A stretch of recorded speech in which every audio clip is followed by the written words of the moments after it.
Soccer on antenna on Atlantic Television Network. Loaded package for you. But the menu, Para Falcons begins title defense in Basketball Premier League.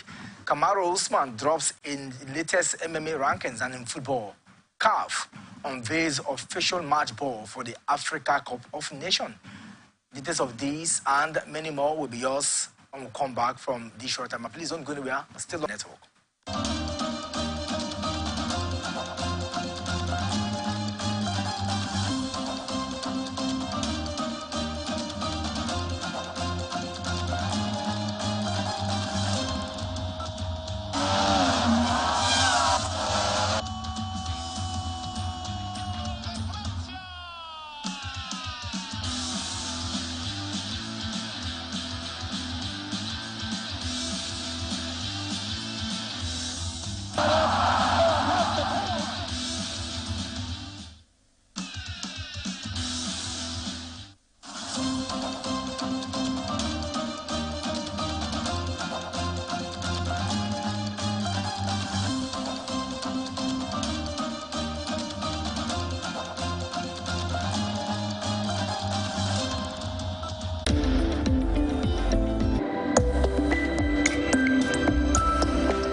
If you look at it very well, you see that Nigerian has really, they are now making impact in most of the unknown sports, for instance, like the rugby and the rest of them. And you can see our female basketballers, basketball team, they are doing so great. So I think it's something to welcome.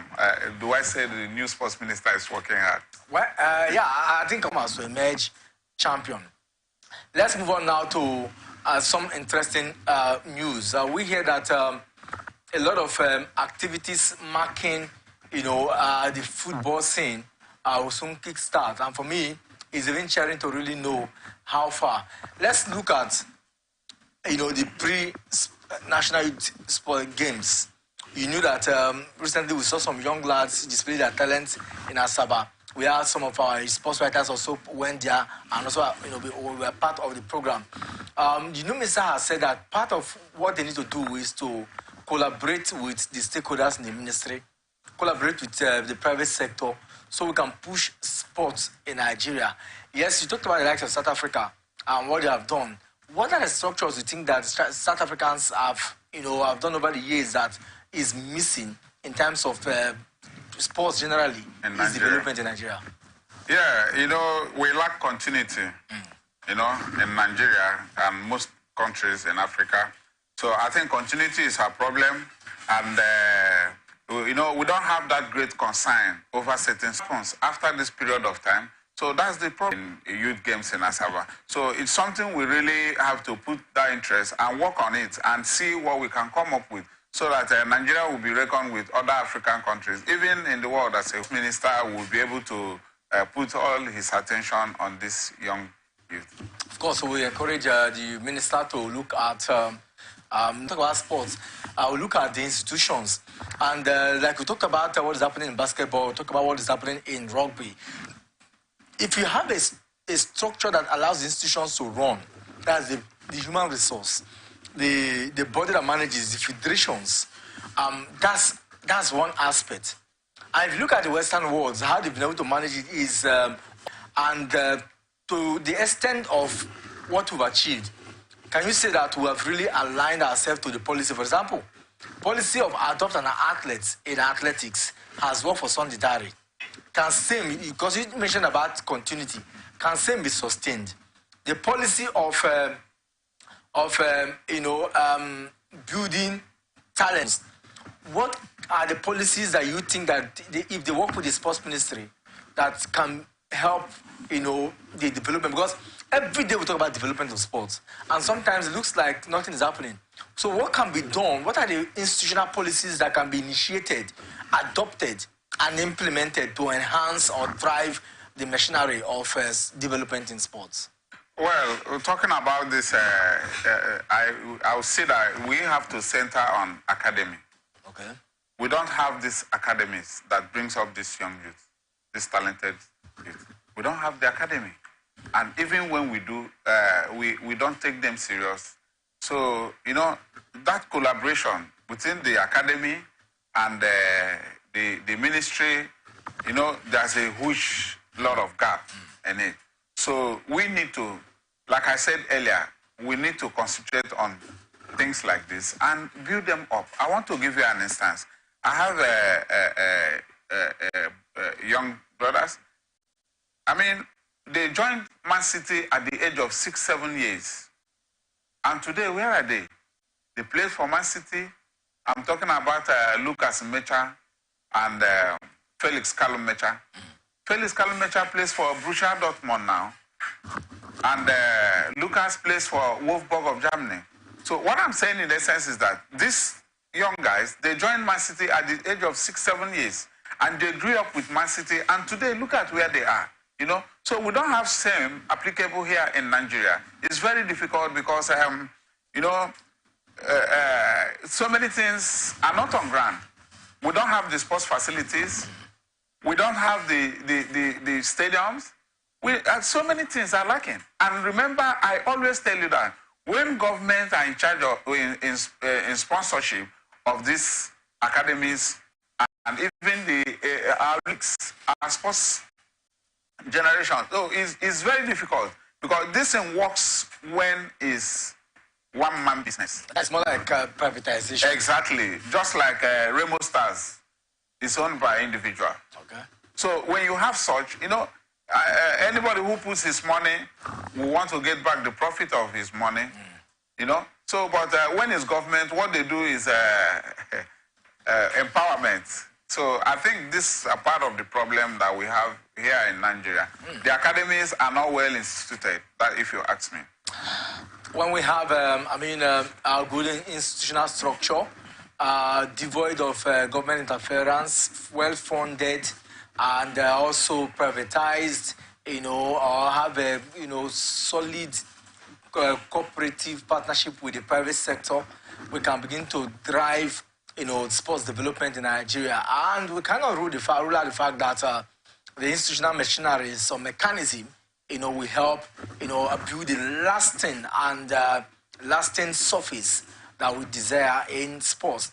Let's move on to some football news now, and of course we'll start from the home scene, where the Nigerian Women Premier League pre-season tournament has started in Edo State. Of course, this is one tournament that is known for, it comes before the start of the season. And Edo Queens, yes, they did so well. And this reminds me of the need to have other pre-season tournaments. In the May, yeah, we know about a lot of pre-season tournaments. But in the female, we're looking at building the female league now. In other words, sometimes we saw the WSL in England. Women are doing so well. We saw the Women World Cup and all that played out now. So I'm not just contented with the fact that we have just one pre-season tournament, and this is sponsored by a state governor's wife, and then that kickstart the league. What do you think the new board of the Nigerian Women League should do, for the ladies to help build, prepare them massively, because they look like they're not well prepared. And because they're not well prepared, they go into an abridged league, not prepared to, and after the league, the sole representative goes to CAF and mess up and come back. And that's why we've not been able to challenge with the likes of Morocco. We've not been able to challenge with the likes of Algeria, the likes of South Africa in recent time. So, are you contented with the fact that we have just one pre-season tournament ahead of the new season? Well, that's a very poor way of starting the female league, and it's really unfortunate. I was thinking you said that the sports ministry is sponsoring the preseason tournament. You can imagine if the wife of Obasike didn't act towards that direction, it means there would have been no preseason tournament for them, and it's just once. So just like you said, this hinders our progress when it comes to the continental scene. And you know, women football all over the world is really springing up. If you look at it very well, you see that some of our Super Falcon girls, most of them are playing abroad, and the rest of them. So, you know, our kickstarting is always very poor, and just like you said, it affects us continentally. So I don't know how long we keep talking about this. It's really unfortunate. You see, what these guys go with is individual skills, you know. So it's really unfortunate. Very unfortunate. Still talking about the ladies, concept coach Randy Wardrobe has handed a late call up to Esther Oyina Zide for next year's Women's Olympic qualifying game against Ethiopia. The midfielder who impressed at last year's under-20 Women's World Cup final in Costa Rica as Nigeria reached the next round was drafted to replace World Cup star Halimatu Ayinde. According to the Nigerian Football Federation, Regina Otu, who missed this year's Women's World Cup final in Australia and New Zealand, and defender Osna Chiohale, who plays for Paucha FC of Mexico, has been ruled out of the fixture. I'm surprised when I got to when I saw this that what of the Super Falcons. Yes, a former segment has not been made, like he's been given a new contract or not. But a lot of people seeing what he did with ladies last time at the World Cup. I should continue. And I ask you, do you believe the effort of Randy Wardrobe? Tempo, this question is really controversial, you know. Why I said this, because you could remember before they went for the World Cup, you had the stories of where he said he's being owed and the rest of them. Before you know it, he took them to the World Cup, and they came back. The next story that he will be quitting the job, and today we are talking about keeping him and the rest of them. If you ask me, Wandom has done so well in terms of the World Cup. You saw how we exited at that stage in the World Cup. You know, everybody gave kudos to the girls, and they did so well. If you ask me, I don't think Wandom should exit, because with what I saw in the last World Cup, he has more to offer. What should be your expectation of the kind of relationship or the sort of relationship that he should have with the NFF? Because the NFF, they are yet to make a formal statement. Now we can see how Jose Peseiro is going about his business, because everybody now knows that Jose Peseiro has a contract from now till maybe next year after the World Cup. Exactly. After the AFCON. But we are yet to hear. I mean, surprisingly, I was thinking that the list was not even prepared by Randy Wardrobe. Don't you think it's time for the NFF to make a clear statement whether this is 2 years contract for him, 1 year contract for him? Why is it that some of these things are shredded in secrecy? I think more opportunities should be given to Wandrom. We saw his last performance in the World Cup. So if you ask me, we'll give him more time and see what he has. And left for me alone, I think he has more to offer based on his last performance. So, and NFF, you know how these things go. Most times we say that all they do is politically motivated, but more opportunity should be given to Wandrom. More opportunity should be given to Randy Wardrobe. Let's move on now and then talk about the Federation Cup. Which used to be the Federation Cup before it was not sponsored. Later on, we're back to the Federation Cup because it has no sponsor stance now. The Federation has announced that the dates for next year's Federation Cup for the men and the women scene. The last amount we saw Bender Insurance defeated Enugu Rangers to win the Federation Cup. And then we also saw how Rivers Angels lost to Bayelsa Queens 4-2 on penalties, you know, to win this one. The Federation Cup is like the Carabao Cup in England. And I asked myself, if the Federation Cup is, okay, not even Carabao Cup, like FA Cup in England, and it's good that we have a start now. I mean, this is the first time in a very long while we're going to see update on the Federation Cup very early. And I'm just asking myself, I think that there seems to be a dynamics in the working relationship between the NFF and the league body, because it looks like things are more fast now. What could be responsible for this? If you ask me, just like you said, they are yet to get sponsors. And I think earlier kickstarts will enable them get sponsors. And I'm surprised. You know how things works out in Nigeria, dime-minute thing. But this time it's coming up early. So I think that so many things are being put on ground. I know we are used to postponing. Don't be surprised, it might even kick off late. Therefore, we are smiling.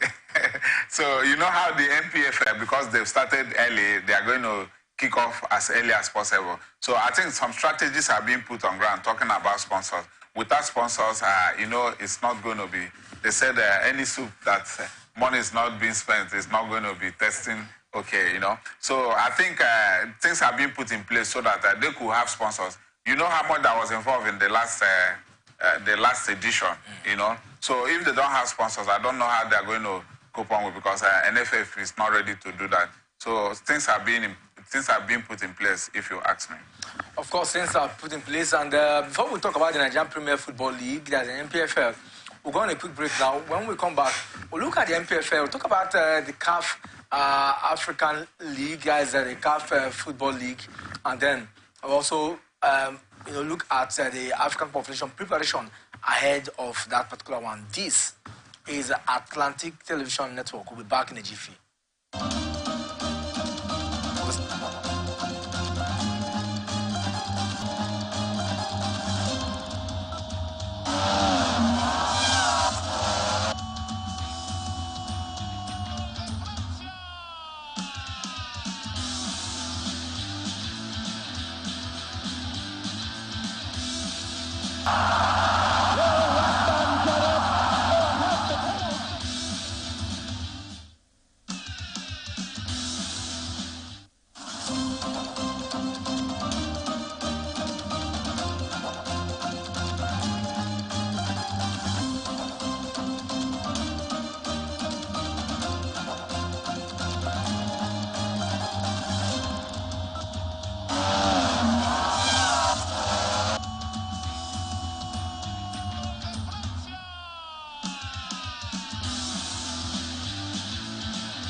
From the line across the ocean to the land beyond the mountain, through the Sahara, we bring on sport news, live analysis, expert discussions on trending stories in politics, business, social economy, sports, and documentaries. So catch all the updates on the happenings around the globe. Stay focused on the fact today, only on ATN.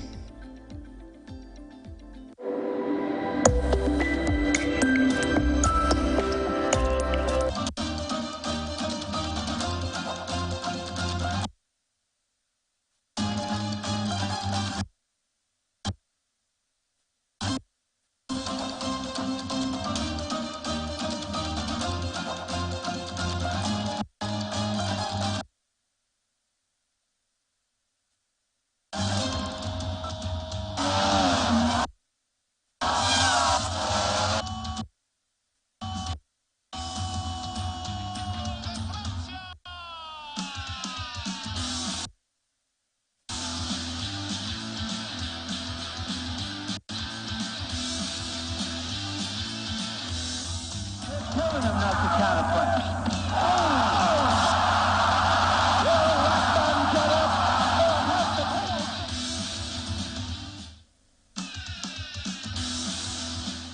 It's still sports talk here, and it's time to talk the Nigeria Premier Football League. The management of Nigeria Premier Football League side, Aqua United, have read the riot act to the players and its coaching crew.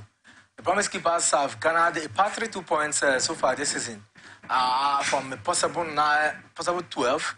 And in a meeting with the club management yesterday, the management admonished the team and technical crew to remedy the situation at hand or stand to be fired. Fatai Osho, when he was brought to the side, there was these high hopes, in what he can do. While with Rivers United, we saw all that he did, ensure that they won in particular the NPFL trophy. But since he came into the Promise Keepers, that is Aqua United, it's not been the same story. And I'm just thinking, what is wrong? After 4 matches, you are yet to win a single game. Abysmal display, if you ask me. You and I know what MPFL, the Nigerian League, is all about. I think it's too early to judge the man. He has drew 2 matches and lost 2, no home win yet. So I think more time should be given to Fatai Osho. When he was at Enyimba, he did so well. And that was the reason why Rivers United employed him. And you saw the height they went to in Rivers United last season and past season. So I think, it's just 4 games.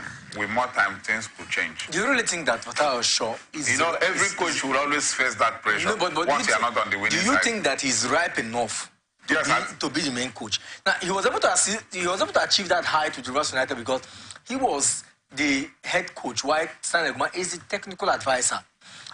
He went while with Enyimba, he did so well, but he did not achieve the target set for him. Hence, the remover. The fact that he was asked to leave. Now he's now in another spell with Aqua United as the one in charge, not as a subordinate to the one in charge. When he's under someone. Yeah, nobody wants to remain a boy forever, When he was with Enyimba, I think he led Enyimba to, quarterfinal or thereabouts, above the group stage twice, the 2 seasons. And he came to Rivers United, you saw his performance. Now he's at Aqua United. Fatai Osho, I remember when he came to Rivers United, I was one of the people who went to him first and had a one-on-one discussion with him. Someone who has experienced Enyimba continentally and in the league, and now he won the league with Rivers United. I think the man is ripe enough, Remember, when you move to... The next game they're going to play this weekend is against Bende Insurance. They're going to travel to the Samuel Bumuja Salon to play them. And they will come back to play Gombe United.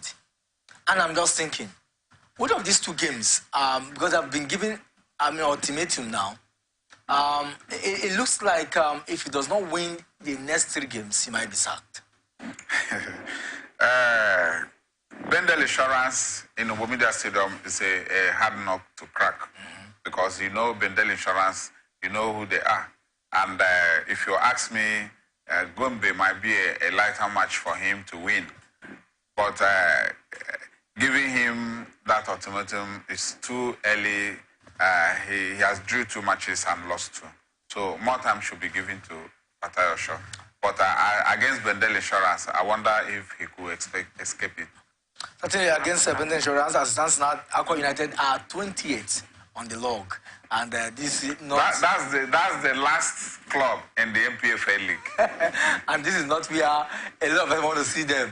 Because if you talk about heritage, you talk about sponsorship of government, government sponsorship to the team, Aqua United is one of those teams who benefits maximally. Exactly. From the Akwa Ibom state government. All right, let's move on and... let's look at clubs who are also doing so well. Abdul Maikaba of Kano Pillars, is highly delighted that his side won against Rivers United in a very crunchy encounter. For Rivers United, losing to Kano Pillars away from home. This one is a victory that Abdul Maikaba said that it will be lingered in his memory for a very long time. Well, it's like... when the young animal fought elephant and defeats elephant, it's a very big record. Yes, Kano Pillars, they are 9th in the positions. They played 4 and won 2 matches and lost 2 matches, having 6 points in the table. And you see, Rivers United is at the 15th position in the league. So that's a huge difference. But if you ask me, I will tell you that Rivers United, they are working towards it. They will be somewhere else. Remember, when you are in the continental scene and also in the local league, it causes a lot of distraction because most head, I think they will be somewhere as soon as possible. They have played how many matches? They played 4 matches, won 1, lost 2, and drew 1, having 4 points in the table. They are far away. So obviously what you're saying is that let's not judge any team exactly. Even after 5 games. It's too early. All right, let's move on now to Sporting Lagos. Head coach of Paulo Fo is still very confident that regardless of their loss against Remo Stars, Sporting Lagos will always bounce back, and he encouraged our fans to, support them as they will, they believe in the process and they will still do more for the team. Sporting Lagos has been in fine form in recent time, but a couple of times now they've lost the drop points and they're losing to Remo Stars and the Western Derby. Not a very good one for them at all. Yes, I'm surprised at this time. They played 4 matches, won 1, drew 2, and lost 1, having 5 points in the table, occupying 11th position in the league. Like I've always been telling you, it's too early. You can never tell. I see Sporting Lagos as one of the prominent clubs in this season to do well, knowing how they came all the way last season. So I think they have prospects in the MPFL League. Prospects in the Nigerian Premier Football League, and talking about prospects, we're going to look at a team many looks to as one of the best sides in Nigeria. And when you talk about best side, look at the achievement in 2003, 2004, arguably down the pecking order. Eyimba Football Club of Aba, they look like a team that cannot even recognize themselves anymore. Lost in the CAF African Football League to Wada Casablanca at home. Yeah. And we know that the moment you lose at home to a side like Casablanca, you are in for a big trouble. What assessment of Eyimba's preparation for the African Football League this season? Temple, I'm really surprised what I saw at Uyo International Stadium, Akpabio International Stadium. If you ask me, I will tell you that Enyimba or Finidi has no team. You see, the penalty came at, I think, 39 minutes of the match in the first half, and they held Enyimba to 1-0 defeat until the end of the game. And the style of play, technically, and how this game went, Enyimba was not really there to reckon with. And I really don't see a revival because the match is tomorrow at Morocco. You know how it is in North Africa.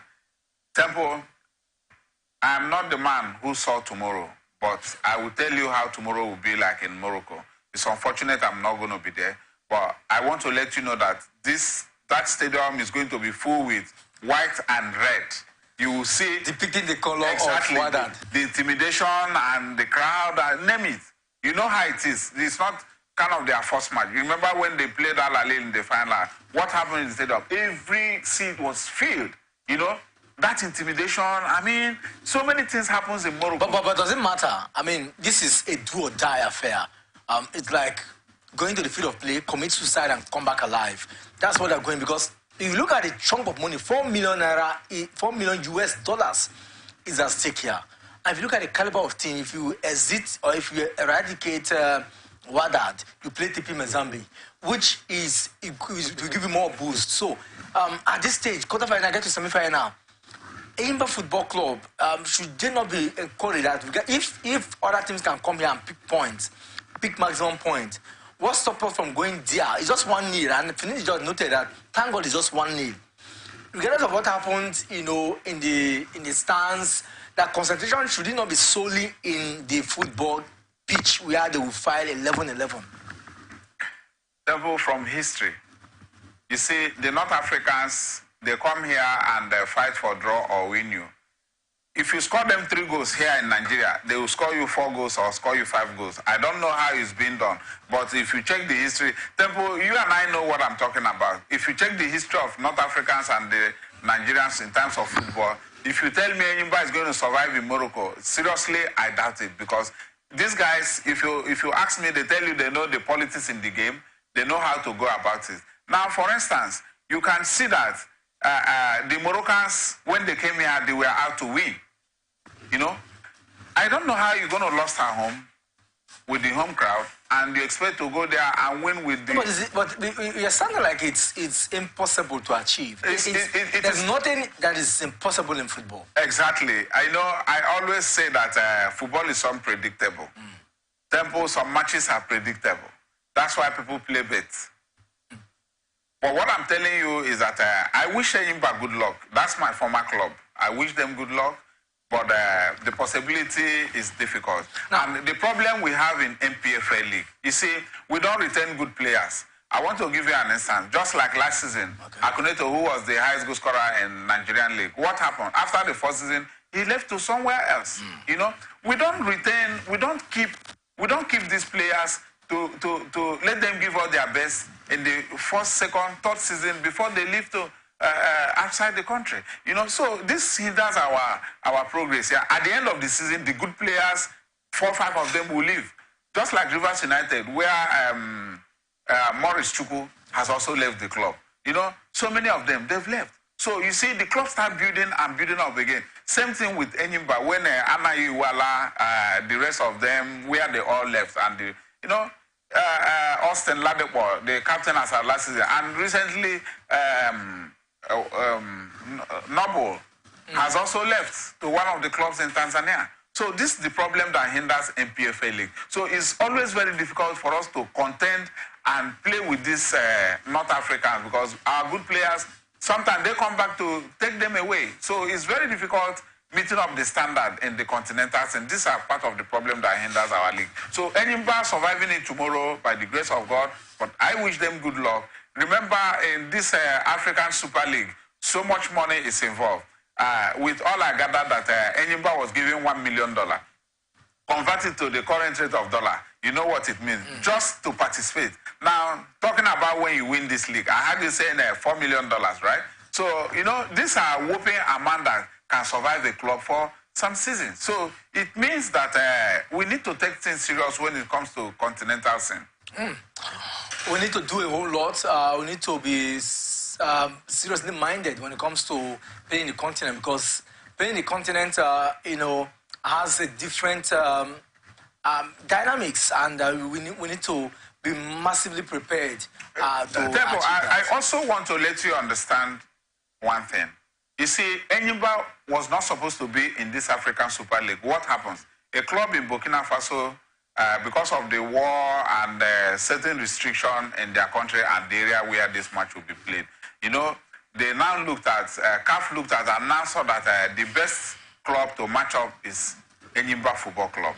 And you can hear and see that Enyimba is disappointing CAF, you know. So you know what it means. Originally, Nigeria is not supposed to participate. A game of two sides. One must win. Exactly. Tempo, if you are always being one, you know, you have no face in the continent. I must tell you this. So are you saying that our teams have been so disappointing that they have not done so well to deserve any credit when it comes to playing the continent? Yes. Okay, I want to give you an example. You can see this season alone, only Rivers United that has remained in the continent. Do you understand? What does it tell you? It tells you that we have a lot to do, you know?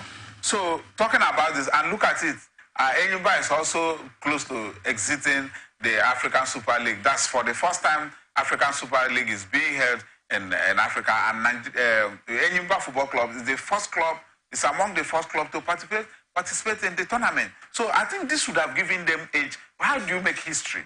How does history come? You know? Are you going to make history when others have been making the history?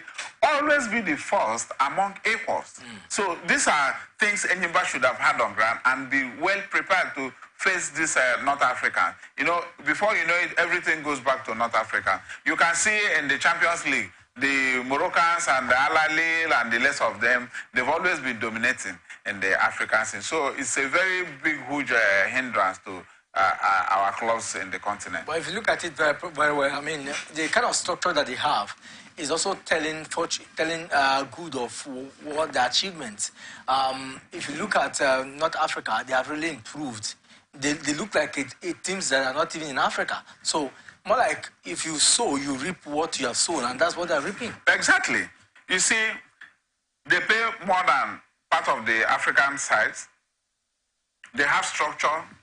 They have the players because they keep their players. You see, some of the Moroccan players, even some Europe countries comes to buy them, and they tell you, you see, the deal doesn't go through, and they still play in the local scene. So when you have experience with one club over 3, 4, 5 years, you know what it means. It's like you know the in and out of that club, and you'll be able to contend them and remain in the club. But that doesn't happen in Nigeria. You can imagine in Nigeria being lowly paid, and you move to somewhere like some of the North Africans and South Africa. You see them receiving 10 times of what they are being paid here. Tempo, if you are a player in Nigeria, are you going to remain in MPFL? You must look for your way down there so that, because this game does not last you for the whole of your life. It has a limited time. Just like Kanwankwa and Jejo Kocha, they are retired, you know. So you need that period you have your peak. You need something to have as a background when you leave the game. Okay.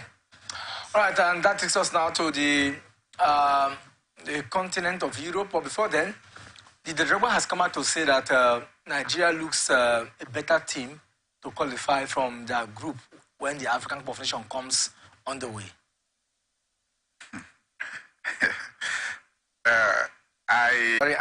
Just yesterday in the English Premier League, Tottenham Hotspur surged to the top of the Premier League with a win, courtesy of goals from Song Heung-min and that man, James Maddison, seeded 2-0 win over Fulham.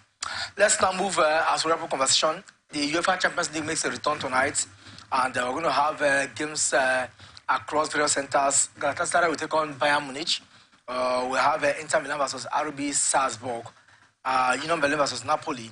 Napoli will not be without Victor Osimhen. Exactly. I don't know. The president of Napoli will always say this is the problem he has. Anytime Victor Osimhen comes to play for Nigeria, he will always go back with injury. You can remember last time it caused so much issues when they said Victor Osimhen will not be allowed again to come and play for his African country. But that's really not going to be possible because we have rules and regulations guiding these processes. But I want to let you know that Napoli, they played last week and they survived without Osimhen. Okay. And I always have this belief that a tree cannot make a forest. Though he will be greatly missed.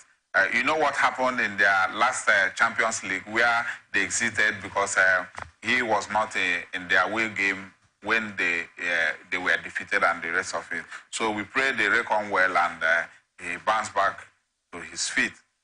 Now, Temple, I want to ask you, these matches you've counted for today, which is the debut match? No, you should be answering that one. I want to hear from you. Which of the games is the crackdown game? Arsenal will play against Sevilla. Copenhagen will travel down to play against Manchester United. Manchester United looks like they're gradually getting their feet back now. So maybe Sevilla Arsenal. Sevilla Arsenal. Yes, I see it as one of the cracker today. And Arsenal need to be very careful so that they won't fall into the hands of Sevilla. Though we've known that Sevilla is their birthright. It's Europa League. Exactly. They're not very good when it comes to the Champions League. Braha will host Real Madrid and then Lens versus PSG. So these are games to watch out for today. How many thanks to you for being part of the show today. I'm sure that tomorrow we'll keep an eye on that game. Because, what that versus because that something miraculous happened. Well, we said football is unpredictable. Football is really unpredictable because you're talking about, you heard about the Damakri miracle some time ago, and anything could happen. And so many things in football, you can't tell, the game could just start up and that player receive 1 or 2 red cards, and anybody might take that edge. So let's keep our fingers crossed. But nevertheless, the North Africans, they never lost at home. It's difficult for them to lose at home, but let's see how the game will turn out tomorrow. It's been a wonderful time and a pleasure having Carlo here with